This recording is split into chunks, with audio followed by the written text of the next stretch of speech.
कि लोग फूलों पे नहीं कलियों पे मरते हैं, तालों पे नहीं चाबियों पे मरते हैं। और आजकल क्या हो गया भाई साहब इन लड़कों को, अरे ये लड़कियों पे नहीं शादीशुदा भाभीयों पे मरते हैं। नमस्कार, प्रणाम, मैं Kappu Kappu comedian number 1 show में आप सभी का बहुत बहुत स्वागत एवं हार्दिक अभिनंदन करता हूँ।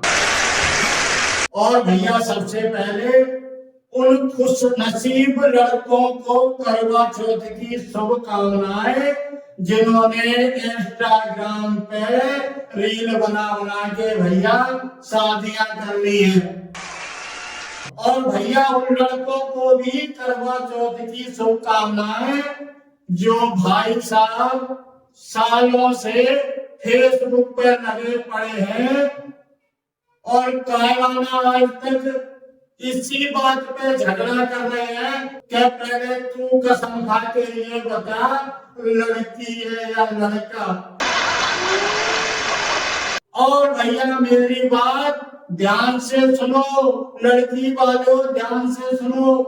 अगर आपकी लड़की करवा चौथ वाले दिन सिर में दर्द या बुखार बता के खाना पीना छोड़ दिया है तो आप लोग सतर्क हो जाइए, क्योंकि भाई साहब दाल में कुछ काला है। वो किसी कप्पू पप्पू चप्पू सोना के चक्कर में पड़ी है। इसलिए भाई साहब अपनी लड़कियों को करवा चौथ वाले दिन ठूस ठूस के खाना खिलाए और कम से कम 2 लीटर पानी पिलाए। और भैया उन लड़कों को भी मेरा हाथ जोड़ के निवेदन है कि अगर आप लोग किसी लड़की के चक्कर में पड़े हैं तो उन लड़कियों से आप लोग सावधान रहें जो आपकी शादी से पहले करवा चौथ व्रत रह रही हैं। क्योंकि अगर वो शादी से पहले करवा चौथ व्रत रह सकती हैं तो भाई साहब ध्यान रखना, तुम्हारे मरने से पहले तुम्हारा श्राद्ध भी कर सकती है।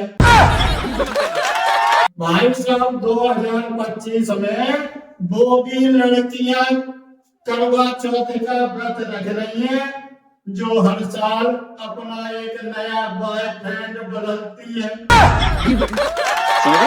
और भैया करवा चौथ आई और शादीशुदा पतियों की जान आफत में आई।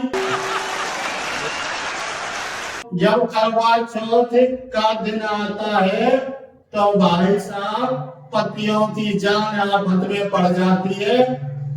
पति के साथ बड़ा अन्याय होता है। और भाई साहब करवा चौथ पे पत्नियां डिमांड करने लग जाती हैं, ब्लैकमेल करती हैं।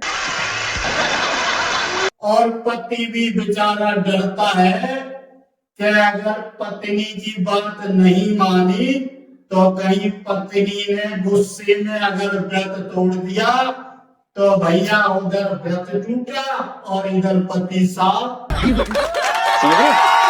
और भैया 10 अक्टूबर 2025 का करवा चौथ आ रहा है, उससे पहले पत्नियां भाई साहब अपने अपने पतियों से डिमांड करने लगी हैं। और भैया वो कैसी कैसी डिमांड करती हैं, कैसे कैसे अपने पति को गा गा के बहलाती फुसलाती हैं, पति को मनाती हैं और गा गा के भैया डांस कर करके सुनाती हैं। और कैसे कहती हैं वो मैं सुना रहा हूँ। और कैसे पत्नियां गा गा के अपने पतियों को मना रही हैं वो मैं आपको सुनाने जा रहा हूँ। आप लोग गाना ध्यान से सुनिएगा। और भैया गा गा के चूड़ी कंगना हार सब मांग रही है। और ये ही नहीं, अभी और सुनिए, और कहती हैं कि देखो मेरे लिए अच्छी सी साड़ी, और जो हमारी पड़ोस ने साड़ी लाई है उससे अच्छे बाजार में से साड़ी लाना। और भाई साहब इधर आदमी का पिछवाड़े से पूरा कच्चा फटा पड़ा है, बड़े बड़े से छेद हो रहे हैं, पर भैया इन पत्नियों को 5,000 की साड़ी चाहिए। तो भाई पत्नियों के डिमांड से आदमी दुखी है।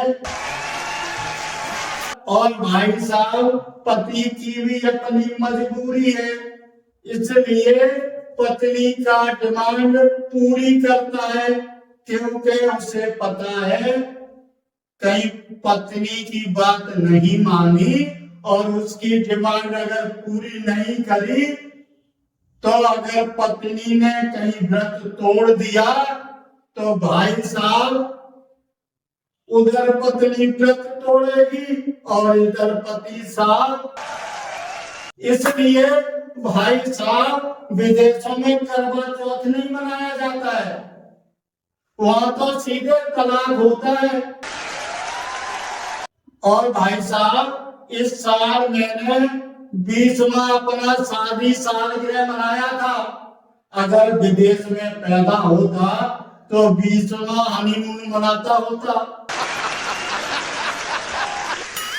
पत्नी हमारी भी करवा चौथ व्रत रहती है, तो मेरी पत्नी बोली चलो जल्दी मुझे साड़ी दिलवा के लाओ, साड़ी दिलवा के लाओ।